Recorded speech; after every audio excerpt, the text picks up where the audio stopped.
नमस्कार.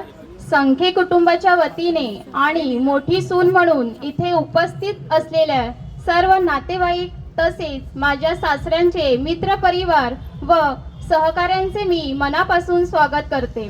आजचा दिवस माझ्यासाठी अत्यंत खास आहे.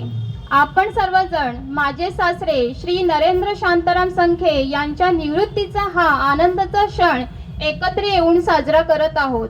आज माझे सासरे 33 वर्षाच्या यशस्वी सेवेनंतर शिक्षण विस्तार अधिकारी म्हणून निवृत्त होत आहे. आजवर त्यांचं कार्य पाहिलं तर असंख्य शाळा, शिक्षक, विद्यार्थी त्यांच्या विचारांनी प्रेरित झालेले आहे.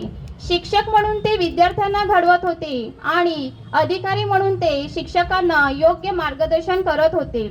ते फक्त शिक्षण विस्तार अधिकारी ज्याप्रमाणे होते त्याचप्रमाणे त्यांच्या विचारांचा, कार्यांचा विस्तार सुद्धा मोठ्या प्रमाणात शिक्षण क्षेत्रात दिसून येतो. त्यांची ओळख केवळ शिस्तप्रिय अधिकारी म्हणूनच नाही तर प्रत्येक शिक्षकांचा आधारस्तंभ म्हणूनही होतो. डॅडी, घरात तुम्ही फक्त कुटुंबाचे प्रमुख नाही तर घरातील प्रत्येक व्यक्तीचा आयुष्याचा आधार आहात. उन्हात जसा चालताना झाडाची सावली ज्याप्रमाणे ऊब आणि आधार देते तसंच तुम्ही प्रत्येक कठीण प्रसंगात आमच्या आयुष्याचा आधार आहात. मी ह्या घराची सून होण्यापूर्वी माझे वडील गमावले होते, पण देवाने मला वडिलांचे प्रेम फक्त 2 महिन्यात माझ्या आयुष्यात सासऱ्यांच्या रूपात परत मिळाले. त्यांनी नेहमीच माझ्या डोक्यावर मायेचा आणि प्रेमाचा हात ठेवला आहे. मला कधीच जाणवलं नाही की हे सून आणि सासऱ्यांचे नाते केव्हा इतकं गोड आणि लेखीसारखं जिव्हाळ्याचं बनलं. मला डॅडींचे ते प्रेमळ आणि आधाराचे शब्द अजून आठवते. बेटा, तुझे वडील नसले तरी उदास होऊ नको. मी सुद्धा तुझे वडील आहे. एका मुलीच्या आयुष्यात लग्नानंतर तिचं सासर आणि सासरची लोक फार महत्वाची असतात.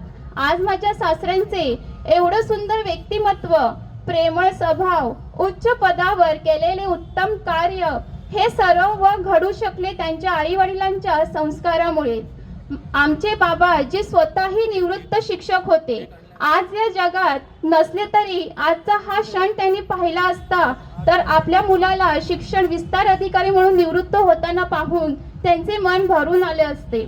आज ते आपल्यात नाही तरी त्यांचे संस्कार आणि शिकवण आणि आशीर्वाद आमच्या सोबत कायम आहे. डॅडींच्या आईबद्दल म्हणजे अम्माबद्दल बोलायचं झालं तर मी त्यांच्या नासुनेच्या रूपात अत्यंत भाग्यवान आहे. अम्मा स्वतः औपचारिकरित्या शिकलेल्या नसल्या तरी जीवनाचं व्यवहार ज्ञान आणि कुटुंबात प्रेम आणि कुटुंबामध्ये एकी निर्माण ठेवण्याची त्यांची ताकद याला तोड नाही. त्यांनी स्वतःच्या कष्टाने, जिद्दीने, प्रेमाने आपल्या 3 मुलांना उच्च शिक्षित बनवले. अशा आई वडिलांचे आशीर्वाद, चांगल्या स्वभावामुळे, पाठिंबामुळे डॅडी आज इतक्या मानाच्या पदावर पोचले. सासर म्हणजे फक्त एक घर नाही, ते अनेक नात्याचं मोलाचं जाळं आहे.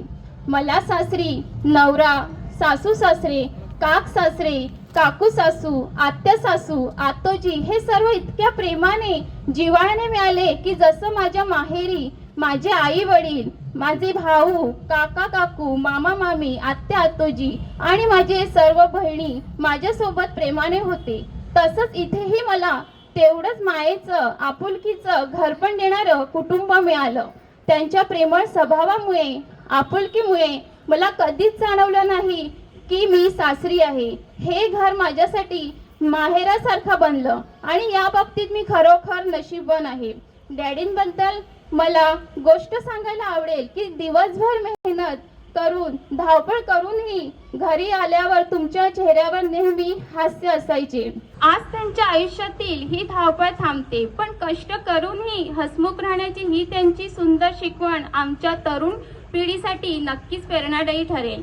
आज तुम्ही निवृत्त होत आहात, पण आमच्या सगळ्यांच्या नजरेत तुमची ही ओळख आदर्श शिक्षक, उत्तम अधिकारी, सर्वात महत्त्वाचे म्हणजे एक प्रेम, संयमी आणि उद्धार कुटुंब प्रमुखाचे अशीच राहणार आहे.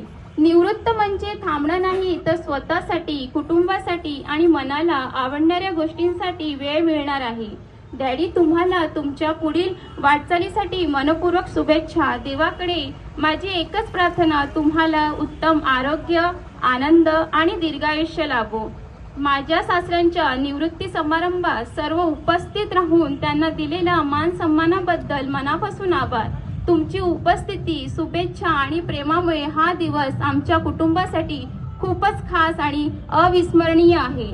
शेवटी एवढंच म्हणेन, सुनेचे प्रेम सासऱ्यांच्या आयुष्यात भर घालते. सुनेचे प्रेम सासऱ्यांच्या आयुष्यात भर घालते. सासऱ्यांचे प्रेम सुनेच्या आयुष्यात आधार बनते. धन्यवाद.